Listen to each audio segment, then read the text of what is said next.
The Red River County Fair was the pinnacle of summer in Fargo, North Dakota. An entire week where the whole city is all but shut down for the sake of fighting through crowds to overindulge in unnecessarily fried foods and expensive cheap beer. The classic car show and robust scenery of butter sculptures and rotund hogs at the 4-H exhibit drew in the masses as well. As 1985's version of the county fair was ending, bittersweet reality shifted. The adults had to act like grown-ups again, and all of the soon-to-be freshmen at North Dakota State had to start growing up and learn how to be adults. Amid the last hurrah energy pulsating throughout the fair-going Fargonauts on that climactic final Saturday, sat one young co-ed named Carrie Pinelli.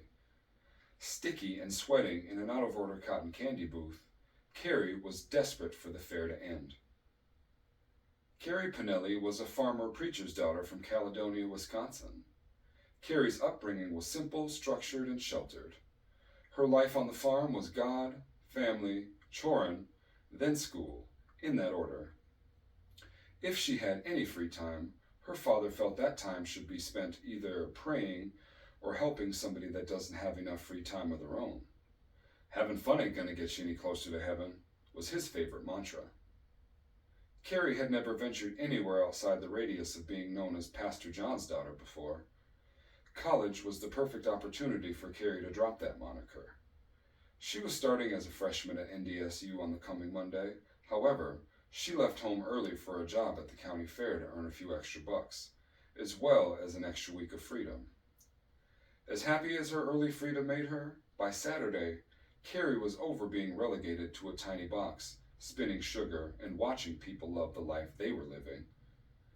As the 5 o'clock sun rays pierced through Carrie's plexiglass cage, she sat sweltering and annoyed, waiting both for her shift to end and for someone to come and fix the GD broken cotton candy machine. The concessions captain, Gary, entered through the back of the booth to deliver Carrie an update. "Well, young lady, I've got some good news and some bad news. Which would you like to hear first?" "Bad, I guess," Carrie replied exhaustedly as she sat slouched, wiping sweat from her brow. Gary sighed as he looked down at the floor. "We're still trying to track someone down to fix the machine. I knew I should have taken that class. It's just, life happened." "The wife was, and the good news is," Carrie interrupted, "we aren't going to let a little setback stop this locomotive. We're going to stay open until it's all fixed." Carrie sat there, moist and defeated. Her blood began to boil. The stupid fucking grin on Gary's face was genuine, but still infuriating to look at because Carrie saw nothing to smile about inside that booth. "The show must go on. Perseverance through adversity is what shapes who we become after we weather the storm," Gary added. Gary obviously took his job very seriously. He continued to pontificate about how concessions were the nucleus of the entire fair, how 10 years ago he started right here in this cotton candy booth, and within the next 10 years he'll be running the whole show. Gary continued on about how the life lessons she'll obtain in her booth will be much more valuable than a few extra hours of freedom will ever be. Carrie was taught to always be reserved and to refrain from having an opinion outside of what the good book says. Her outward demeanor may have been sweet and submissive, but her inner voice was very sarcastic and jaded. Not many people shared her sense of humor back home. However, she was the funniest person in her own brain, so in her own brain is where she preferred to be. Going to college in a new city where nobody knew her was Carrie's opportunity to let that inner voice speak. Her first chance to do that was wearing a manila short-sleeve button-up and staring at her through Coke bottle bifocals. Carrie stared back at the mini donut crumb stuck in the mahogany steel wool covering Gary's upper lip, fantasizing about how good it would feel to punch him in it. She'd stopped listening to Gary talk at her and was ready to stop pretending to listen as well. Carrie's eyes grew large. She inhaled the deep breath and paused, poised as if she'd been frozen mid-sentence. "Nobody gives a shit, Gary, and neither should you. Not this much. It is the last day of an event that happens for a week, once a year, And you're hanging your hat on a 10-year ascension up Carnival Mountain to become fucking Captain Cotton Candy? I mean, do you sit around for 51 weeks a year just waiting to matter? I know you want to impress whoever's in charge so you can fulfill your sad little carny dreams, but come on, dude. For what? There is no cotton candy. Look around you, Gary. It's the last day. Everything else is gone too. We have Mars bars and Pepsi free, which is a funny coincidence. Do you want to know why that is? It's because just like you, nobody likes them. Carrie nearly spoke her thoughts in that moment. She felt sorry for him. Gary was clinging to a ridiculous dream because it was the only dream he had. Carrie just nodded, agreed, and swallowed her frustrations. Gary continued on about his rounds, and Carrie sat dismally, listening to the clock tick slowly. She leaned her elbows against the counter, head resting in her palms, and thought about how the first week of her new life was nothing like she dreamt it would be. A large silhouette interrupted Carrie's wallowing gaze toward the summer sun. She assumed it was yet another cotton candy enthusiast she was going to disappoint. Just as she fixed her mouth to politely inform this mysterious fairgoer to fuck off, a gentleman drew close enough to see. What appeared to Carrie was a 6'4" dreamboat in a neon yellow mesh football jersey full of ambiguously brown-skinned muscles. His name was Marty Christophers. "May I have 2 cotton candies, please?" Marty asked, approaching the window. "Huh?" Carrie asked, both irritated and enamored simultaneously. 2 cotton candy, Marty repeated. "Hungry?" Carrie responded sarcastically. Marty nonchalantly leaned on his elbow, shot Carrie a debonair stare, winked, and let her know that the second cotton candy would be for her. Carrie felt an oddly familiar and powerful connection to Marty, a feeling she had yet to share with anyone. When they locked eyes for the first time, it felt as if their souls had been holding hands forever. After only speaking 2 words to him, Carrie felt she could tell Marty anything. Now, what makes you believe that the cotton candy girl at the fair is sitting around waiting for some Adonis to not only come sweep her off her feet, but to do so with the gift of something she currently, as luck would have it, is already covered in? Carrie rebutted. Unfazed and no less confident, Marty smiled and looked down for a moment. "The only thing I heard you say just now was that you think I'm an Adonis." Carrie let out a reluctant chuckle. "Well, you can't have any cotton candy even if I wanted some. The machine's broken." "You could have led with that," Marty said with shrugged shoulders and a vexed look on his face. "Maybe put up a sign or something. Why are you even here?" "You mean, besides waiting patiently for Prince Charming to rescue me from Cotton Candy Castle?" Carrie said with a smirk. "I'm here because we have Mars bars and Pepsi free." Carrie's resting face was very stoic. She spoke in a droll, sarcastic tone while pointing out her limited sundry like an apathetic Vanna White. Marty had not stopped smiling since he walked up to Carrie's booth. He became increasingly infatuated with every pithy word that came spilling out of her mouth. Most of the girls Marty talked to didn't have much to say back besides, "Totally," in between smacks of fruit stripe. Marty was entering senior year at NDSU as the quarterback and captain of the football team. He led the Thundering Herd to 2 conference championships and 3 consecutive title game appearances. Marty played basketball and ran track as well. However, not one of those activities put a tingle in his dingle.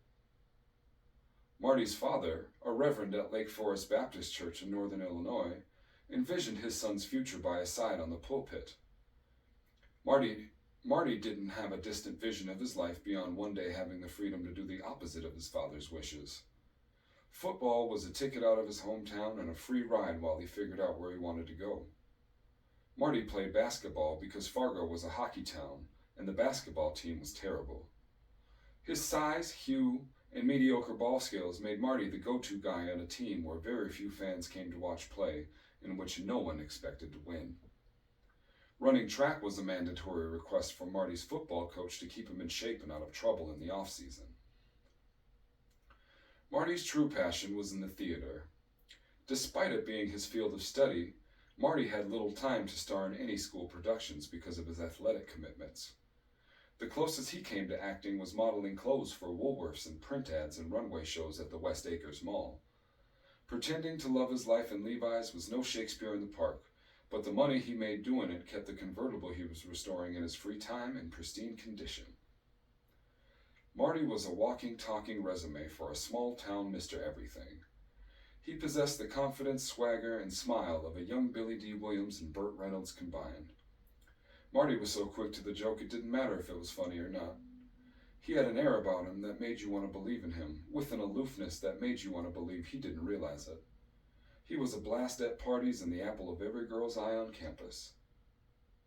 The sepia tones in his iris were beguiling to the doe-eyed stares lost in their gaze.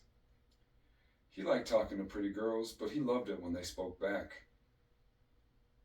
He appreciated how little effort it took to get laid, but afterwards, he'd lose interest faster than the flavor left the gum they were chewing. Pepsi Free's ridiculous. It'll never last, Marty scolded. What about Mars bars? Carrie asked. What about 'em? I wasn't going to get into it, but Mars bars are nothing but a janky Milky Way. Milky Way is a horrible candy bar that never deserved to be replicated in the first place. You don't copy off the dumb kid in class, Marty said. Is that so? I feel some hostility in your voice. Were you hurt by a Milky Way? Show me on this Mars bar where the Milky Way touched you. Not so much hurt. Definitely let down, though. There's no balance. It's just too much nougat without crunch. At least Milky Way is consistent. Mars bars are different in damn near every country you go to, Marty said. So you've traveled the globe, sampling exotic Mars bars? Asked Carrie. No, but an old GI told me that once when I was young. All I know is that if I'm having a bad day in a worse place, I need a candy bar I can depend on to make me feel better. I can't be bothered with guessing games when the stakes are that high, Marty said. I don't understand how you can care so much about candy, or why a child would be hanging out with old war vets, asked Carrie. My daddy is a preacher and was always trying to fix wayward souls wherever we went. You meet some interesting cats along the way, Marty explained. Carrie was pleasantly surprised by the coincidence. They shared a few moments of commiseration, but forged a true connection while losing track of time through silly and nonsensical banter. Carrie's replacement was running late, and a line had started to form behind Marty. Neither seemed to notice. The two of them could have stood there, ignoring the rest of the world together, all evening long. Carrie was finally relieved of her duties by Gary, who proudly martyred his sacrifice in place of the no-show evening crew. The first thing Marty noticed as Carrie walked out of her booth was her firm yet ample farm girl ass cheeks, spilling just slightly out the bottom of her homemade Daisy Dukes. She trimmed the legs of her work jeans to just past the pockets. It was her first act as an independent college woman. Marty walked Carrie toward the security tent where her bicycle was parked. They held hands and meandered as slowly as possible without standing still to savor every moment of the short jaunt. Carrie's eyes were emerald and intoxicating, but hidden from the sun with her roommate's Esprit visor. Just a glimpse of them through a squint when Carrie looked up and smirked at Marty was enough to make him forget how to breathe. They lingered a little while longer after arriving at Carrie's red Schwinn. They wore half smiles and shifted their gaze between each other's eyes and the ground around their feet. Thanks for walking me to my bicycle, Marty, Carrie said. These streets are dangerous out here, Marty smiled. The only thing dangerous around here is you, Mr. Christophers, she said playfully. You have no idea, little girl. I'd like to find out, said Carrie. Carrie fumbled with her bike lock while she waited for Marty to respond. The few seconds Marty took to hesitate and chuckle felt like an eternity. Her mind raced. Did that make me sound like a harlot? I'd like to find out. Huh! Who do you think you are, Kerrigan Marie Pinelli? Who does he think he is, taking so long to ask me out?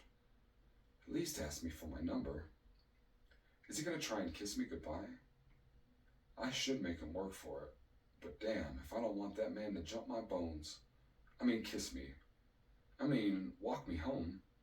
Yeah, man. Just stand there looking gorgeous, not saying anything. Ugh. So, I guess I'll see you around campus then? Asked Carrie. Well, we want today, so we are partying at my place tonight, said Marty. We could do that if you want. You pre-planned a victory party? What if you lost? Carrie asked. Some dance to remember, some dance to forget. A party is a party, right? He asked. Well, when you sell it like that, how could a girl say no? Shall we go right now? Asked Carrie. You don't want to go right now. There's no one there but my roommates doing keg stands. Everyone will start showing up after Black Betty and the Ramble Lambs play the grandstand. A Ram Jam cover band? Carrie asked. Yeah, they're big here for some reason. Okay, that's perfect. It'll give me time to shower off the sugar and regret from the last week of my life. What dorm do you live in? I live in a house over on 12th Street. I can pick you up and drive you there, Marty said. Isn't that where all the frat houses are? Are you a frat boy, Marty? Carrie asked with a distaste in her mouth. It's the football house. It's kind of rowdy at times, but it beats bunk beds and an RA with a switch up his ass, said Marty. Must be nice to have that option, Mr. Football Star, said Carrie. I don't just go riding around in cars with boys I don't know. I'm a pastor's daughter, after all. She smiled, winked, and straddled her bike proudly like a southern debutante as she said this. I'm not just some boy. I'm the son of a preacher man, said Marty. I know that being a pastor's daughter didn't stop you from putting those shorts on this morning. Something tells me you like not to think so much about what your daddy says. Also, I'm going to pick you up in a pretty rad car. My caddy took third in the car show earlier. Wow, Billy Ray, third, she said facetiously. Way to squeeze that little fun fact in the mix. Aren't you impressed? Marty asked. Maybe if you'd taken first. Carrie began to pedal off as she told Marty to pick her up at 8 o'clock. Marty shouted back as she shrunk into the horizon. Wait! How am I supposed to find you? I don't know where you live, she shouted back. It's a small campus. Use your third-place Cadillac to find me. Carrie blew Marty a kiss and waved goodbye, nearly crashing her bike as she tried to stay cool turning around. Fucking good enough.